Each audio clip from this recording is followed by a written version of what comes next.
Voy a compartir con ustedes la palabra en el libro de Santiago. Ja, ik ga met jullie een woord delen vanuit het boek van Jacobus. Desde el capítulo 4. Ja, vanuit het hoofdstuk 4. Y vamos a leer hasta el 12. En we gaan het lezen tot 12. Pero lo vamos a ir desarrollando de la manera en que Dios me lo mostró. Ja, we gaan het lezen zoals de Heer dat mij heeft laten zien. Leemos el capítulo 1. Los que se puedan poner de pie, por favor, en reverencia a la palabra. Ja, als jullie kunnen opstaan. Nos dice así: ¿de dónde vienen las guerras y los pleitos entre vosotros? Vanwaar al die strijd en al die conflicten in uw midden? No es de vuestras pasiones las cuales combaten en vuestros miembros. Vloeien ze hier niet uit voort, uit uw hartstochten die in alle delen van uw lichaam strijd voeren? Pueden sentarse. U kunt zitten.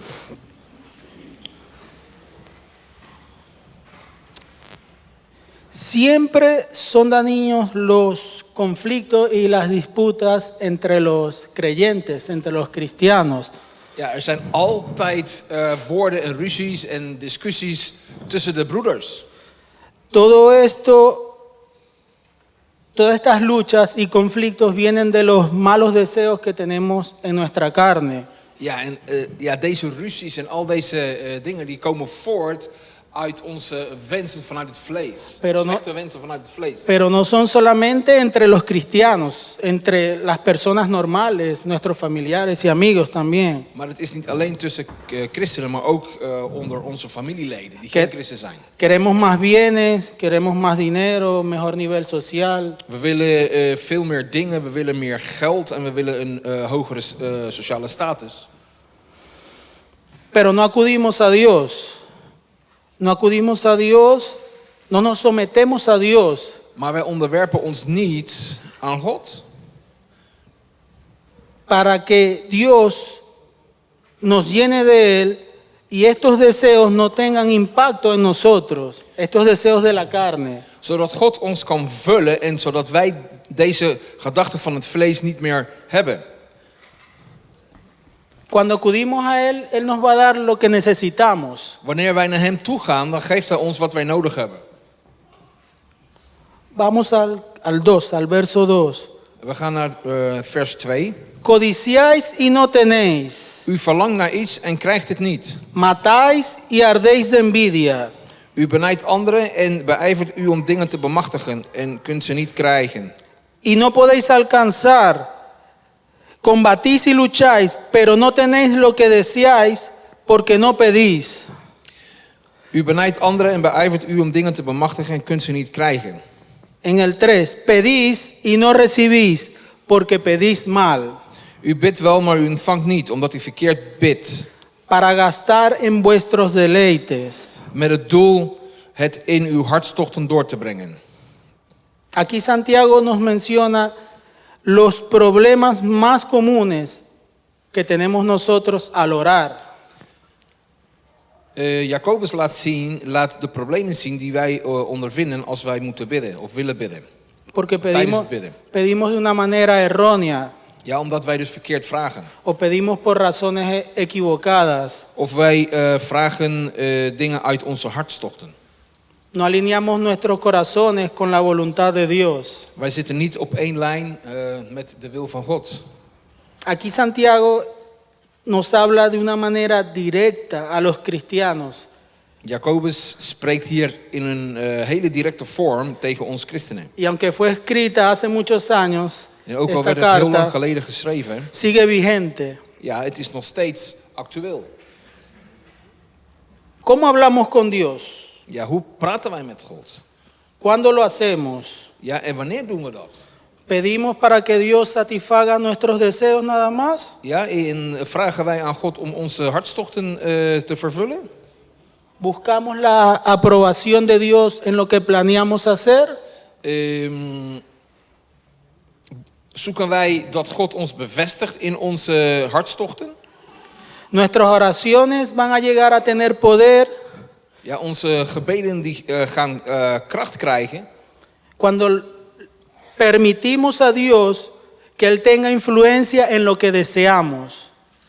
Als wij God invloed geven over wat wij eigenlijk willen en wensen. Para que nuestros deseos se alineen o correspondan con la voluntad de Dios. Zodat onze wensen in overeenstemming zijn met de wil van God. Leemos el 4. We gaan naar vers 4. Oh almas adúlteras, Overspelige mannen en vrouwen. ¿no sabéis que la amistad del mundo es enemistad contra Dios? Weet u dan niet dat de vriendschap met de wereld vijandschap tegen God is? Cualquiera pues que quiera ser amigo del mundo Wie dan nu een vriend van de wereld wil zijn, se constituye enemigo de Dios. wordt als vijand van God aangemerkt. No hay nada de malo en querer tener una vida placentera. Ja, er is helemaal niks verkeerds als u gewoon een leven vol plezier hebt. Con los dones que Dios nos ha dado, Ja, met de gaven die God ons gegeven heeft. para que los disfrutemos. Ja, zodat wij daarvan kunnen genieten. Pero tener amistad con el mundo Maar met het vriendschap met de wereld implica hacer cosas expensas a lo que Dios quiere para nosotros. dat wil dus zeggen dat wij dingen wensen ten koste van wat God voor ons heeft. Implica hacer cosas expensas de la obediencia que nosotros le debemos dar a Dios. Dat wil ook zeggen dat dat ten koste gaat van onze gehoorzaamheid aan de wil van God. El placer que impide que agrademos a Dios es pecado. Ja, de hartstochten, dat wil dus eigenlijk zeggen dat dat zonde is.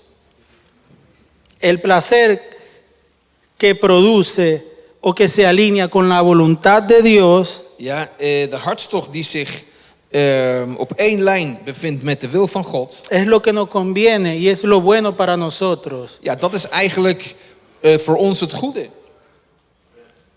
Seguimos al 5. We gaan door met vers 5. ¿O pensáis que la Escritura dice en vano, el Espíritu que Él ha hecho morar en nosotros nos anhela celosamente? Of denkt u dat de schrift te vergeefs zegt, de geest die in ons woont verlangt die vurig naar afgunst?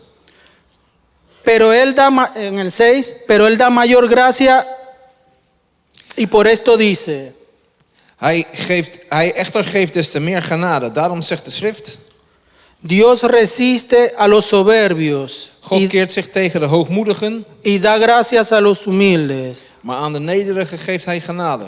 Dios conoce nuestros corazones. God kent onze harten. Dios conoce nuestros pensamientos. Hij kent ook onze gedachten. Y en Proverbios 4:23 Ja, in Spreuken 4:23. habla que Dios nos manda que guardemos nuestros corazones, Ja, daar wordt gezegd dat wij ons hart moeten bewaren, porque de nuestros corazones emana la vida. omdat daar het leven van uitvloeit. Mientras más nos sometamos a Dios y permitamos que Él trabaje en nosotros, en nuestras vidas, Hoe meer wij ons onderwerpen aan de wil van God, hoe meer Hij kan werken in ons leven. más vamos a poder sentir su presencia. En dan zijn we ook meer bewust van zijn aanwezigheid. Y más humildes En vamos a ser en la medida que nos acerquemos a Dios, en que le permitamos trabajar en nuestras vidas. ja, en wij worden steeds nederiger als wij ons overgeven aan God. En el 7, Vers nummer 7.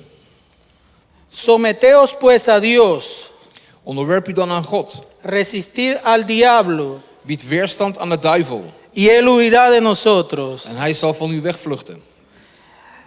En Mateo 4, capítulo 4, versículo 4, In Matthäus 4, vers 4. nos habla de la tentación de Jesús. Ja, daar wordt dus gesproken over de verzoeking van Jezus.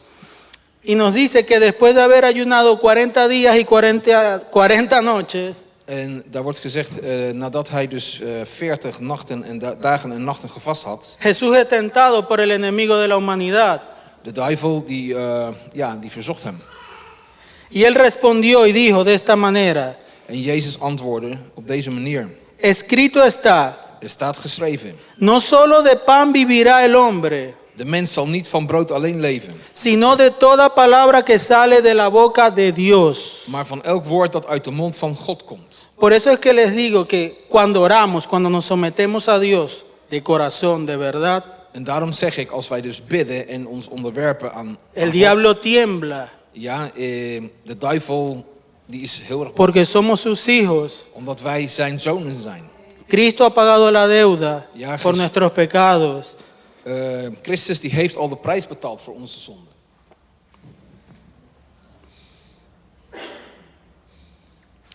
Aunque Dios y Satanás están en guerra, Ja, en ook al zijn God en de Satan in oorlog met elkaar. no tenemos que esperar para ver quién ganará. Ja, wij hoeven niet te wachten op het resultaat, wie er gaat winnen. ¿Cuántos saben que Dios ya venció a Satanás? Ja, wie van jullie weet al dat God gewonnen heeft van de Satan? Podemos ir a Apocalipsis, We gaan naar Openbaring, capítulo 12, hoofdstuk 12, del 10 al 12. Vamos a leer, por favor. vers 10 tot 12. En dat gaan we lezen. Y aquí habla de esto, de esta realidad, Ja, en hier wordt dus gesproken over deze realiteit. de lo que acabamos de leer en el verso 7. Ja, dat wij dus hebben gelezen.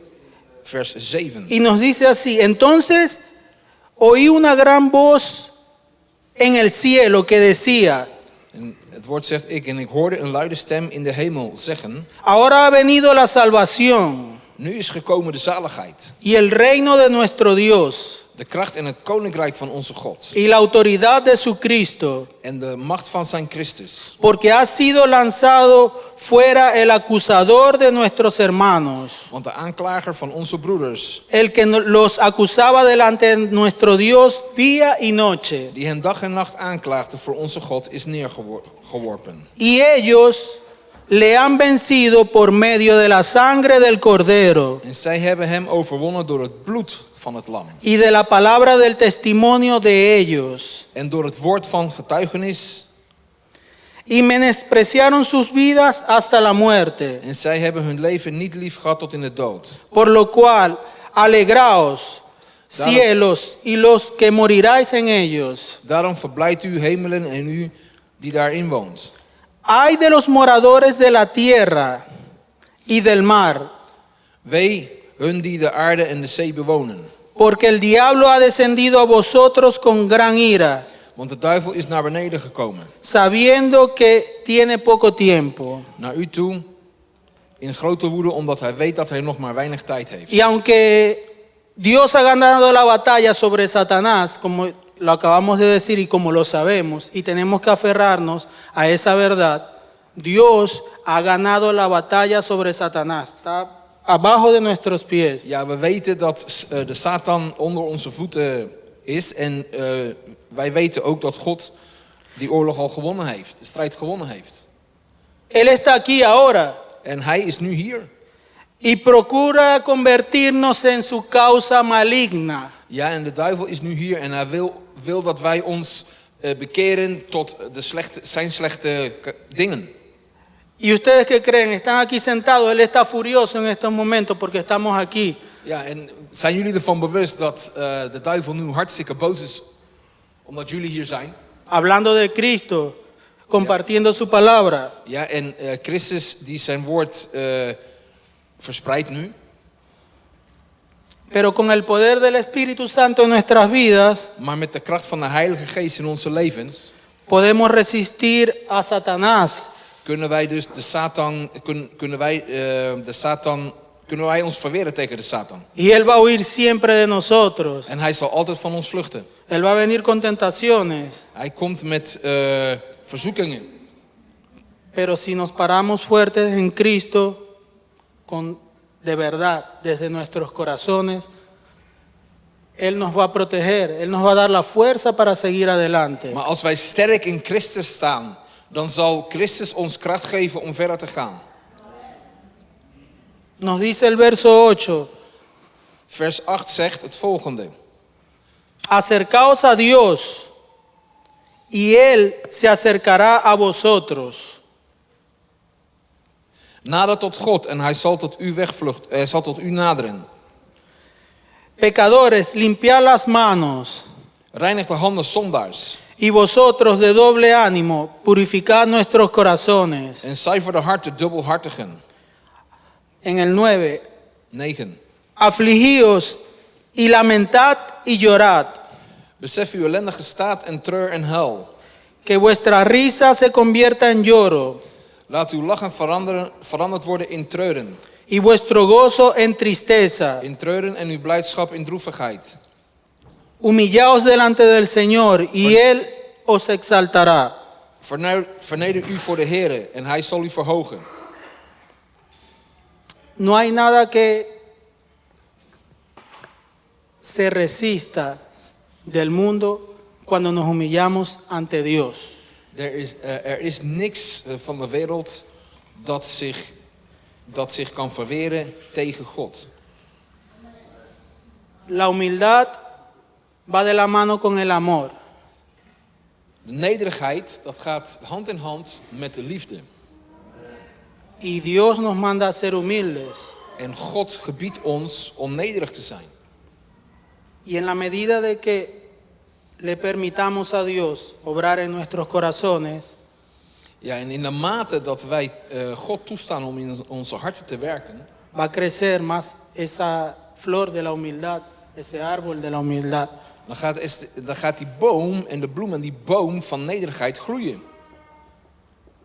Pero debemos hacerlo viviendo una vida agradable a los ojos del Señor. Maar dat moeten wij dus doen door een leven te leven wat goed is in de ogen van God. No podemos ser hipócritas. Nos engañamos a nosotros mismos, pero a Dios no lo engañamos.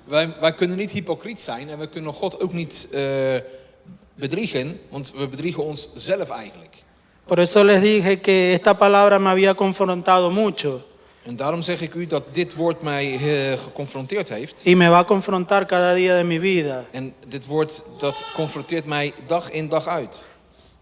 Pero aquí vemos cómo Santiago nos da 5 maneras para acercarnos a Dios. Ja, en we zien dat Jacobus ons 5 manieren laat zien hoe wij tot God kunnen komen. Primero nos dice, sométanse a Dios. Eerste zegt hij dat wij ons moeten onderwerpen aan God. Ríndanse a su autoridad y voluntad. Ja, en wij moeten ons overgeven aan zijn autoriteit. Y entreguen su vida a Él, We moeten ons leven aan hem geven. a su control. Dat hij ons leven controleert. Y que estemos deseosos de seguirlo. De seguir a Dios. En dat wij dus dat wij dus met blijdschap hem kunnen volgen. La segunda, que resistamos al diablo. Tweede is dat wij dus weerstand bieden tegen de Satan. No permitamos que Satanás nos tiente y que nos gane. Ja, we kunnen dus niet toestaan dat de duivel ons verzoekt en dat hij dus wint. Ya sabemos qué debemos hacer cuando viene el animal ese a tentarnos. Ja, we weten als hij komt dat hij ons wil verzoeken. Oremos, arrodillémonos, pidámosle a Dios. Ja, wij bidden en we moeten aan God kracht vragen. Limpiemos nuestras manos y purifiquemos nuestros corazones. Es decir, que llevemos una vida pura. Ja, we moeten onze handen wassen en onze harten puur maken. En we moeten dus echt een goed leven leiden. Que nos limpiemos de pecado. Dat wij ons dus verschonen van de zonde. Y que sustituyamos esos deseos de pecar. Ja, en dat wij dus die gevoelens van het zondigen vervangen door... Por los deseos de experimentar la pureza de Dios en nuestras vidas. De wens om Gods puurheid te kunnen ervaren. In ons leven. El cuarto punto. 4. Afligíos y lamentad, y llorad con sincero pesar por nuestros pecados, por sus pecados. Wij moeten dus treuren, ja, en droevig zijn over wat wij hebben gedaan, onze zonde. No tengamos temor de expresar a Dios que hemos pecado, Ja, we moeten niet bang zijn om tegen de Heer te zeggen dat wij hebben gezondigd. que hemos hecho algo malo. Dat we iets slechts hebben gedaan. Porque Dios conoce nuestros corazones y cuando venimos con humildad y con la verdad, con nuestro corazón, aquí estoy Dios, perdóname. Ja, God kent onze harten. En als wij in nederigheid naar hem toe komen en met ons hart eigenlijk in onze handen en het aan hem geven en zeggen, Heer, hier ben ik. Vamos a experimentar esa pureza. Ja, dan kunnen wij die puurheid kunnen wij ervaren. Y como dijo la hermana esta mañana, cuando estaba aquí parada haciendo los anuncios, no recuerdo su nombre. Ja, toen zuster Ingrid hier stond om de aankondigingen te doen. La gracia de Dios. Ja, de genade van God. Por la gracia de Dios estamos aquí. Ja, en vanwege de genade van God zijn wij hier. Por la gracia de Dios han sido perdonados nuestros pecados. Ja, en door de genade van God zijn onze zonden vergeven. Pero debemos corresponder también a esa gracia, Maar wij moeten ook die genade beantwoorden. viviendo una vida agradable a los ojos del Señor. Met het leven in de Heer zoals Hij dat wil. Humillaos delante del Señor, en el verso 10. Verneder u voor de Heer. Y Él los exaltará. En Hij zal u verhogen. Humillaos. Eso significa que reconozcamos que nuestro valor o nuestra identidad como hijos de Él proviene del cielo, del Todopoderoso. Verneder u voor de Heer. Dat betekent dat wij erkennen dat onze identiteit vanuit Hem komt. Esa humildad de la que estoy hablando, En die nederigheid waar ik over spreek. que no es la humildad que te dice el mundo, Ja, dat is dus niet de nederigheid waarover de wereld spreekt. es la humildad que cosechamos Dat is de nederigheid die wij oogsten cuando nos sometemos a Dios. wanneer wij ons onderwerpen aan God. Significa reconocer que nuestro valor viene de Dios. Ja, dat wil dus zeggen dat wij onze waarde, dat wij erkennen dat onze waarde vanuit God komt. Ser humilde implica actuar con su poder Nederig zijn, dat wil dus zeggen dat wij handelen vanuit zijn kracht. de acuerdo con su guía, su voluntad. Ja, en dat wij ons leven laten leiden door hem en wij handelen vanuit zijn kracht. No con nuestras propias fuerzas o nuestros propios deseos. Ja, en niet vanuit onze wensen en onze eigen kracht. Aunque no merezcamos su favor, En ja, wij verdienen zijn favor eigenlijk niet. Gunst.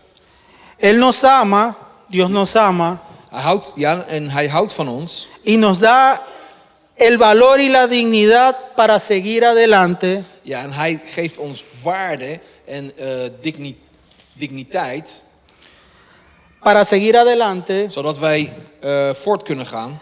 a pesar de nuestros defectos humanos. Ondanks onze menselijke fouten. Así nos ama Dios. Ja, dat is dus hoe God ons lief heeft. En el 11, In 11. esta es una parte súper interesante y a la que debemos poner mucha atención. Ja, dit is vers 11. Daar staat iets heel interessants in. We moeten daar echt aandacht aan besteden. Hermanos, no murmuréis los unos de los otros. Broeders, spreek geen kwaad van elkaar. El que murmura del hermano y juzga a su hermano, Wie van zijn broeder kwaad spreekt en over zijn broer oordeelt, murmura de la ley y juzga a la ley. spreekt over de wet en oordeelt over de wet. Pero si tú juzgas a la ley, Maar no, als u over de wet oordeelt, bent u geen dader van de wet. no eres hacedor de ley, sino juez. Bent u geen dader van de wet, maar een rechter. En el 12. In 12. Uno solo es dador de la ley, que puede salvar y perder. Pero tú, ¿quién eres para que juzgues a otro? Wel, even, ik heb... 12. Ja, even een moment. Oh, dat moet... wacht even hoor. Ja. Oké, er is één wetgever, namelijk hij die kan zalig maken en te gronden richten. Maar wie bent u die over de ander oordeelt?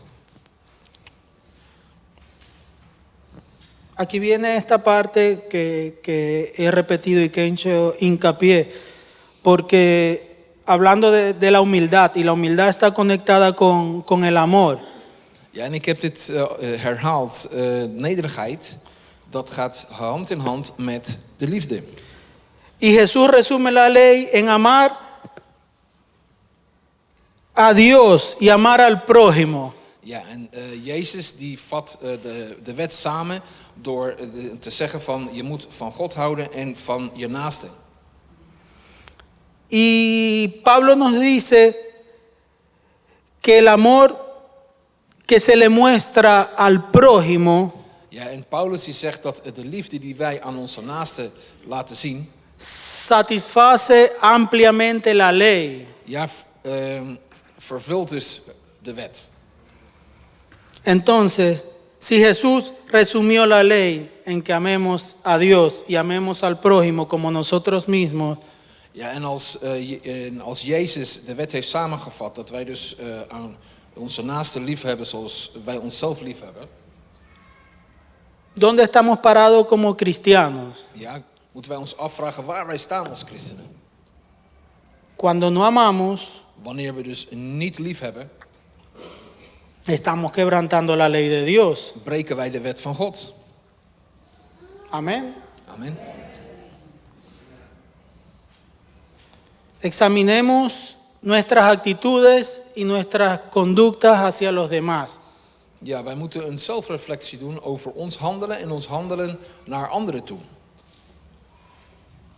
¿Edificamos o perturbamos a la gente? Ja, bouwen wij anderen op of halen wij anderen neer? Cuando estamos a punto de criticar a alguien o decir algo malo de esa persona, Wanneer wij op het punt staan om kritiek te leveren op iemand anders of slechte dingen over iemand anders te zeggen, recordemos la ley de amor de Dios ja, moeten wij de wet ter herinnering brengen. y digamos algo bueno de esa persona, de ese hermano. Ja, in plaats van iets slechts te zeggen, moeten wij iets goeds zeggen over deze broeder, zuster. Y si no podemos decir algo bueno, hagamos una oración Ja, en als we, para que reemplace esos malos sentimientos, esas malas palabras que podamos querer decir. En als wij niet iets goeds kunnen zeggen over deze broeder, dan moeten wij gaan bidden zodat deze gevoelens weggaan. Recordemos que a lo mejor yo no puedo ver lo que él siente o lo que está dentro de ti, en tu corazón. Ik kan bijvoorbeeld niet zien wat er in hem is en wat hij voelt. Pero Dios sí ve, lo ve todo y sabe todo y conoce nuestras emociones y nuestros pensamientos. Maar God ziet alles en hij kent onze emoties en onze gedachten. Y a él no lo podemos engañar. En we kunnen hem niet bedriegen. Cuando decimos algo beneficioso a otra persona o a otros, Wanneer wij iets goeds zeggen over iemand anders of aan iemand anders, eso nos va a ir curando ja, en dat gaat ons harten ook helen. de hallar faltas en los demás, de hallar fallas en los demás. Fouten van anderen benadrukken.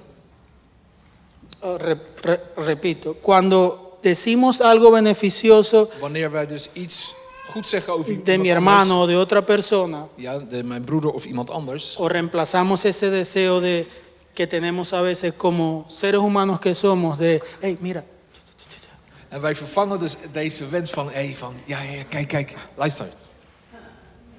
reemplazamos esa tendencia Ja, wij vervangen deze gedachte. de hallar faltas en los demás. Ja, dat wij dus, wij vervangen deze gedachte van het benadrukken van fouten in iemand anders. Va a aumentar nuestra capacidad de obedecer y de seguir la ley de Dios. Wanneer wij dus deze gedachte vervangen, dat geeft ons de capaciteit om meer in God te zijn. En volgens hem te handelen. Cuando vamos manejando en la autopista y nos asustamos, hay un auto delante de nosotros y hace una maniobra y nos asustamos. Wanneer wij dus op de snelweg rijden en er is een auto voor ons en die maakt een rare beweging. Y nos ponemos bravos. Ja, en dan worden we echt boos. y vamos y pasamos al carro. Ja, en dan gaan we die auto inhalen. ¿O soy yo el único que tiene Ja, esos of ben ik de enige die sentimientos? dat doet? Y nos ponemos al lado del otro Ja, auto dan gaat het voor die auto y rijden. miramos bravos. Ja, en dan zijn we gewoon echt boos. Y nos damos cuenta de que esa persona está en el teléfono. Ja, en als we naar die persoon kijken, naar de chauffeur kijken, dan zien we dat hij met de telefoon bezig is.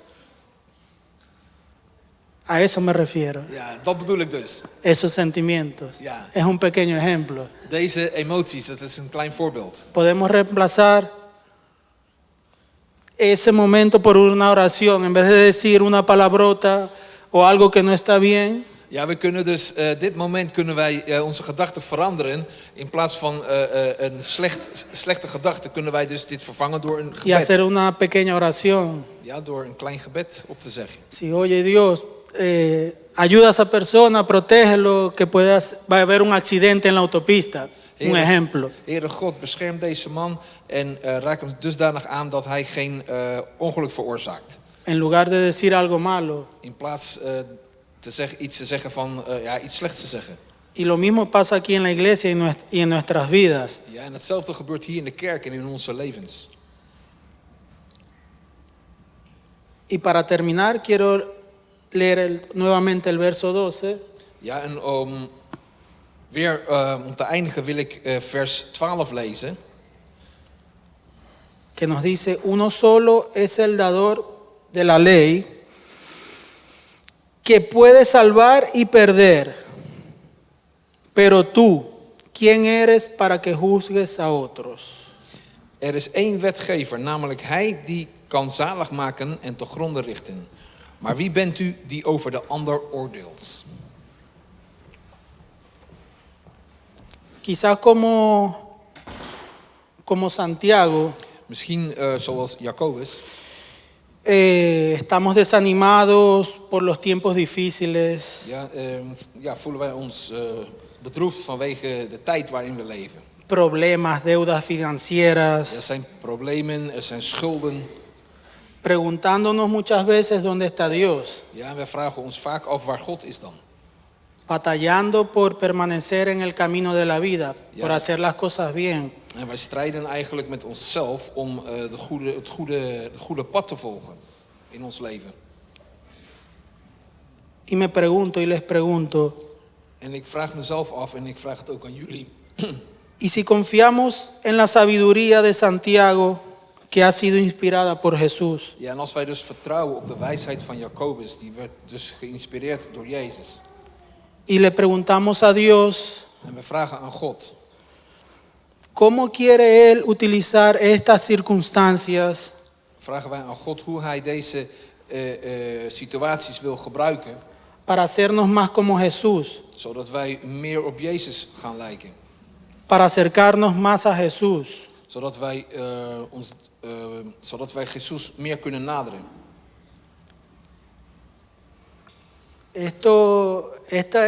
Para ya terminar, y Ja, om te eindigen. un ejemplo que lo dijo mi esposa, a la que amo mucho, Ja, een voorbeeld dat mijn echtgenote heeft gegeven en ik hou heel veel van haar. y que me tiene mucha paciencia. En ze heeft heel veel geduld met mij. Ella mencionaba que debemos comenzar por nosotros mismos, ¿verdad? Zij vertelde mij dat wij moeten dus bij onszelf beginnen. Y aquí Santiago nos está diciendo cómo debemos vivir una vida cristiana. Ja, en Jacobus vertelt ons eigenlijk hoe wij een christelijk leven moeten leiden. Tomemos un lápiz imaginario, cada uno de nosotros. Tomen su lápiz o una tiza. Tomen su Ja, lápiz y una tiza. iedereen moet een denkbeeldig pen in zijn hand nemen. Iedereen, neem die pen in de hand op dit moment. ¿Ya lo tienen? Ja, hebben jullie die? Hagan un círculo Ja. imaginario aquí. Maak dan een cirkel, een denkbeeldige cirkel. Y comencemos en este círculo Ja, en wij beginnen dus hier in deze cirkel. con nosotros mismos. Ja, met onszelf. A vivir una vida de amor, Ja, wij moeten dus beginnen met een liefdevol leven leiden. pero el amor de Jesús. Maar dat is dus de liefde van Jezus. Que podamos impactar a los demás. Zodat wij een impact kunnen maken op anderen. que podamos ser luz en donde quiera que estemos. Ja, dat wij licht kunnen zijn waar we ook zijn. Y cuando traspasemos esa línea de ese círculo En wanneer wij dus over de rand van die cirkel stappen, y nos pongamos bravos o ja, en dan sintamos, worden we dus, we worden boos. recuerda ese círculo, devuélvete, En herinner je dan de cirkel en dan moet je terug. arrodíllate, Ja, kniel. pídele a Dios Vraag aan God que te ayude, om hulp, que te guíe, dat Hij je leidt. para que podamos ser llenos del Espíritu Santo Zodat wij vol kunnen zijn van de Heilige Geest. y para que la presencia de Dios pueda actuar en nuestras En vidas dat de aanwezigheid van God actie kan ondernemen in onze levens. en cada momento, en cada segundo, Op ieder moment en in iedere seconde. en cada respiración. In iedere ademhaling. No dejemos que nuestros corazones se llenen de malos deseos y basura. Ja, laten wij niet toestaan dat onze harten zich vullen met verkeerde dingen.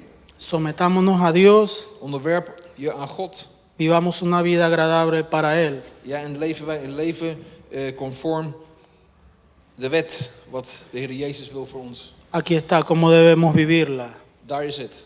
Net Aquí woord. está el secreto de todo. Ja, hier is het geheim van alles. Dios les bendiga, hermanos. Dios les bendiga con esta tarde. God zegen jullie.